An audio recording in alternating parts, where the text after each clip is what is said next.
बहुत जल्द आ रही है ओनली न्यूज ग्रुप की news magazine the news ocean, जहां आपको मिलेगी हर खबर सच की तह तक।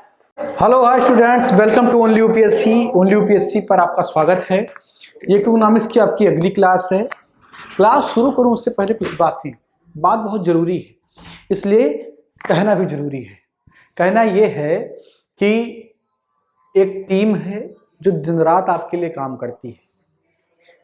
आपका कौन सा क्लास होना है, किस टाइम उसको शूट करना है, कैमरा चार्ज है कि नहीं चार्ज है, लाइटिंग की व्यवस्था कैसी है, क्लास रिकॉर्ड हो गया उसके बाद में उसको एडिट करवाना है। 5-6-7 लोगों की टीम, और उसमें मेरा भी एक हिस्सा है। और इन सारे टीम के पूरे कामकाज के बाद में आपके सामने एक क्लास आता है, जिस क्लास को आप पूरा देखते भी नहीं। कोई 2 मिनट देखता है, कोई 4 मिनट देखता है, और उसके बाद में चले जाते हैं। इसी क्लास के लिए आप लाख 2 लाख रुपया फीस देते हैं। जब आप इलाहाबाद, लखनऊ और दिल्ली जैसे स्थानों पर जाते हैं, और फीस के बाद में आप खर्चा करते हैं वहाँ पर रहने का। पढ़ाई तो आप करते हैं, तो पढ़ाई करने के लिए आपको रहना भी तो होगा दिल्ली, लखनऊ और इलाहाबाद में, वो खर्चा अलग से। यानी कि टोटल 3-4 लाख रुपए का खर्चा करने के बाद में वही कंटेंट आपको मिलता है जो ओनली यूपीएससी आपको 0 रुपए में प्रोवाइड करवा रहा है। यानी कि एक भी पैसा आपसे नहीं लेता है। अब अगर आप इस ओनली यूपीएससी के इस कार्यक्रम को बनाए रखना चाहती हैं कि ये बेहतरीन तरीके से काम करे, मोटिवेट हो, मेहनत करे, और ज़्यादा मुखरता से आए सामने, और ज़्यादा पढ़ाए, मेहनत करे, तो उसके लिए ओनली यूपीएससी के टीम को भी तो मोटिवेशन की आवश्यकता होगी। हमें मोटिवेशन कहाँ से मिलेगा? मैं कोई काम करने के लिए सोचा हूँ और वो काम करने के लिए लगातार मेहनत भी कर रहा हूँ, लेकिन उसमें मुझे सफलता ही नहीं दिखती है। तो मैं क्या सोचकर शाम को सो जाऊं कि नहीं, मैंने कुछ अच्छा किया। बस एक संतुष्टि होती है कि मैंने दिन में काम किया, पढ़ाया बच्चों को, और फ्री में पढ़ाया, कोई पैसा नहीं लिया उनसे। लेकिन बच्चे क्या अपनी जिम्मेदारी ले रहे हैं?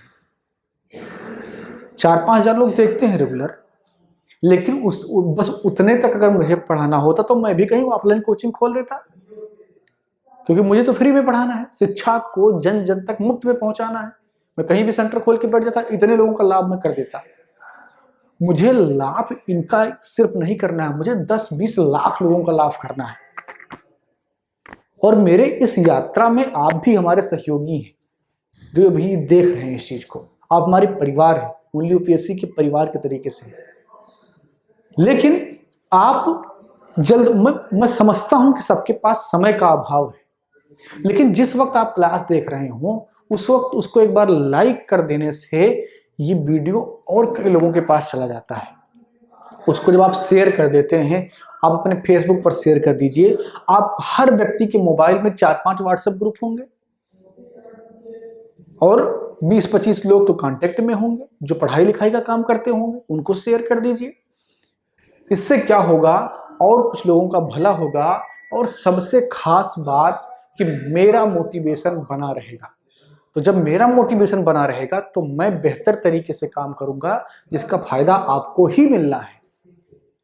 तो इसलिए आज से आप प्रण कर लेंगे, जितने लोग अभी देख रहे हैं तुरंत से लाइक कर दीजिए। मैं चाहता हूं अगर 5000 लोग देखें तो 5000 लाइक रहे, और 5000 लोग उसको शेयर करें। इससे ही काम बनेगा। मेरा मोटिवेशन, मेरे टीम का मोटिवेशन बहुत जरूरी है, और उसके लिए आप अगर 1 कदम बढ़ाएंगे तो हम आपके साथ 10 कदम आगे बढ़ाएंगे। आपकी सफलता के लिए हर वो काम करेंगे। मैगजीन भी आपके लिए शुरू कर रहे हैं, फ्री में एकदम आपको देंगे, कोई पैसा नहीं लेंगे। और मैगजीन ही नहीं, जिस दिन नोट्स की जरूरत पड़ेगी, कुछ और करंट की जरूरत पड़ेगी, उसको भी देंगे आपको, कोई पैसा नहीं लेंगे। लेकिन 1 कदम आपको चलना होगा हमारे लिए। आइए क्लास शुरू करते हैं। हमने पिछली क्लास में आपसे वादा किया था कि जो अगली क्लास होगी उसमें हम कैपिटल मार्केट पढ़ेंगे। कैपिटल मार्केट, इसे कहते हैं पूंजी बाजार। इससे पहले आपने 2 क्लासेस 3 क्लासेस में समझा था मनी मार्केट को। तो मनी मार्केट में क्या था कि कम अवधि का लेन देन होता था, यहाँ पर दीर्घ अवधि का लेन देन होता है, यहाँ पर दीर्घ अवधि का लेन देन होता है, दीर्घ अवधि का लेन देन यहाँ पर होता है। यानी कि 365 दिन से अधिक की परिपक्वता होती है।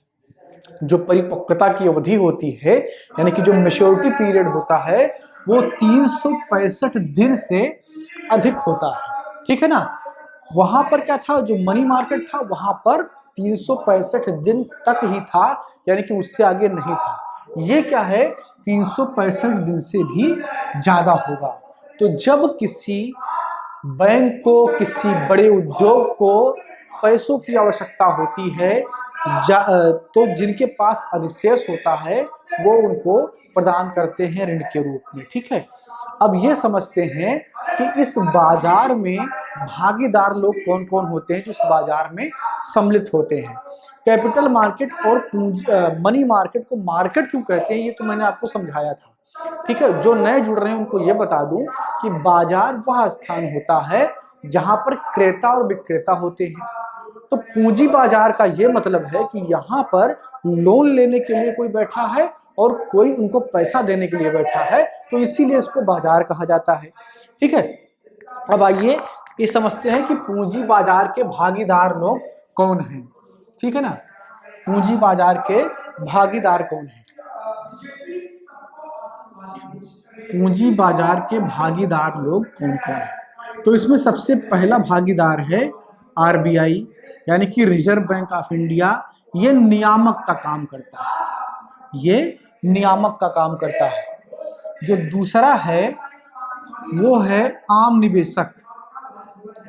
आम निवेशक जैसे कि मैं हूं, अगर मैं निवेश करना चाहूं तो मैं आम निवेशक होऊंगा। तीसरा है भारत के सभी वाणिज्यिक बैंक, भारत के सभी वाणिज्यिक बैंक, सभी वाणिज्यिक बैंक,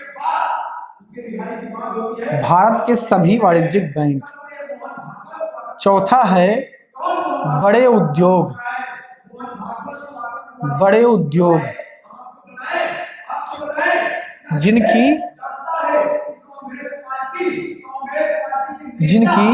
कुल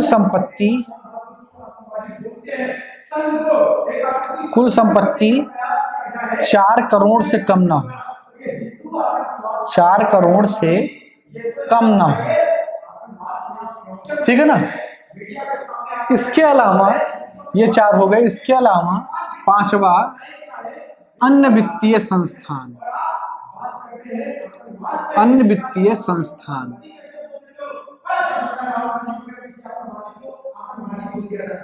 जैसे कौन कौन? बीमा कंपनी,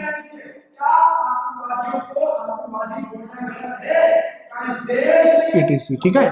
कोई बीमा कंपनी है तो वो भी इसमें भागीदार हो सकती है। इसमें क्या होता है कि अधिक अवधि का ऋण लिया जाता है, यानी कि जिस ऋण का टाइम पीरियड थोड़ा ज्यादा होता है। अब बात करते हैं कि इसमें उपकरण किस तरीके के प्रयोग किए जाते हैं, कैसे लिया जाता है, ऋण का लेन देन किस प्रकार होता है। मनी मार्केट में आपने समझा था कि लेन देन के लिए जो उपकरण थे वो 3 प्रकार के थे। एक तो आरबीआई का गवर्नमेंट सिक्योरिटी किसके रूप में? बिल के रूप में। दूसरा आपने जमा प्रमाण पत्र देखा था और तीसरा आपने वाणिज्यिक पत्र देखा था। यहाँ पर जो है व्यवस्था वो थोड़ा उससे अलग है। वो क्या है उसको देखते हैं। तो सबसे पहले उपकरण क्या क्या हैं उसकी बात कर लेते हैं। उपकरण कौन कौन से?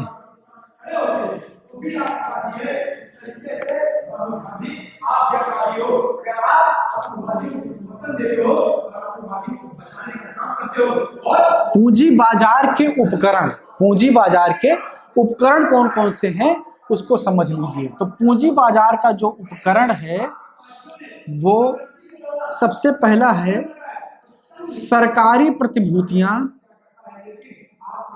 सरकारी प्रतिभूतियां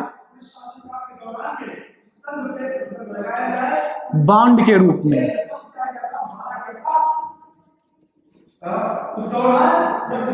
सरकारी प्रतिभूतियां बॉन्ड के रूप में। दूसरा है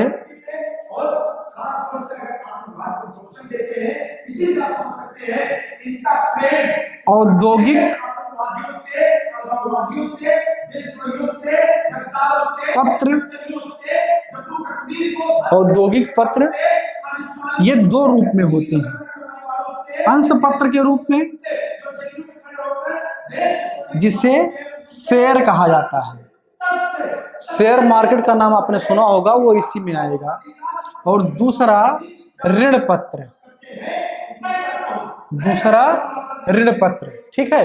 तो सरकारी प्रतिभूतियां बांड के रूप में एवं औद्योगिक पत्र जो दो पार्ट में होते हैं, एक अंश पत्र और दूसरा ऋण पत्र, ठीक है ना। तो ये दो प्रकार के जो है उपकरण आपके पास हैं। इन दोनों उपकरणों पर हम विस्तृत चर्चा करेंगे। जैसे आपने मनी मार्केट में देखा था कि बिल के रूप में उनके क्या प्रावधान थे, तो उसी प्रकार बॉन्ड के रूप में उनके क्या प्रावधान है उसको हम समझेंगे। साथ ही यह समझेंगे कि शेयर क्या होता है और शेयर मार्केट क्या होता है। बहुत ही इंटरेस्टिंग टॉपिक है, पूरे इकोनॉमिक्स का इंटरेस्टिंग टॉपिक जो है यही वाला है। और उसके अलावा ऋण पत्र, तो इसको हम अगली क्लास में समझेंगे। इस क्लास में इतना ही। क्लास को लाइक कीजिए, शेयर कीजिए और अपनी राय जरूर दीजिए।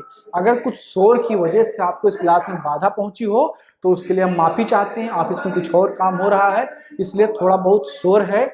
अगर आपको क्लास की आवाज़ क्लियर आ रही होगी तो आपने इसको समझ लिया होगा।